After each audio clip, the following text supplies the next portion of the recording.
بسم الله الرحمن الرحيم. عن أبي ذر رضي الله تعالى عنه قال قال رسول الله صلى الله تعالى عليه وسلم: المسبل والمنان والمنفق سلعته بالحلف الكاذب. رواہ مسلم۔ نبی کریم صلی اللہ علیہ وسلم نے ارشاد فرمایا: ثلاثۃ لا یکلمہم اللہ یوم القیامہ، تین قسم کے لوگ وہ ہیں کہ اللہ قیامت کے دن ان سے کلام نہیں فرمائیں گے، ولا ینظر الیہم، ان کی طرف نظر رحمت نہیں کریں گے، ولا یزکیہم، اور ان کو پاک نہیں کریں گے، ولہم عذاب علیم، اور ان کے لیے دردناک عذاب ہوگا۔ یہ بات حضور نے 3 مرتبہ ارشاد فرمائی تو حضرت ابو ذر نے درخواست کی: خوابو و خسروا من ہم یا رسول اللہ، یہ لوگ تو گھاٹے اور نقصان والے ہو گئے، یا رسول اللہ یہ کون لوگ ہیں؟ حضور نے اس وقت وہ جملہ ارشاد فرمایا جو آج ہم نے پڑھا۔ حضور نے فرمایا: نمبر 1، المسبل، وہ شخص جو اپنا کپڑا ٹخنوں سے نیچے تکبر کی وجہ سے لٹکاتا ہے، یہ پہلا شخص ہے جس کی طرف نظر رحمت نہیں ہوگی۔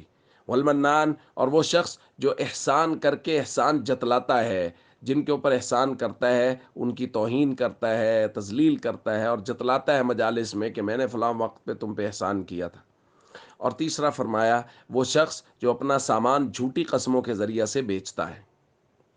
دوستو، یہ 3 قسم کے لوگ ہیں جن کی طرف اللہ قیامت کے دن نظر رحمت نہیں فرمائیں گے، اور ہم بات کر رہے ہیں کہ نبی کریم صلی اللہ علیہ وسلم نے ہمارے معاشرتی اصول بھی ہمارے سامنے رکھے ہیں، اور ان میں سے کاروباری اصولوں کی بات ہو رہی تھی۔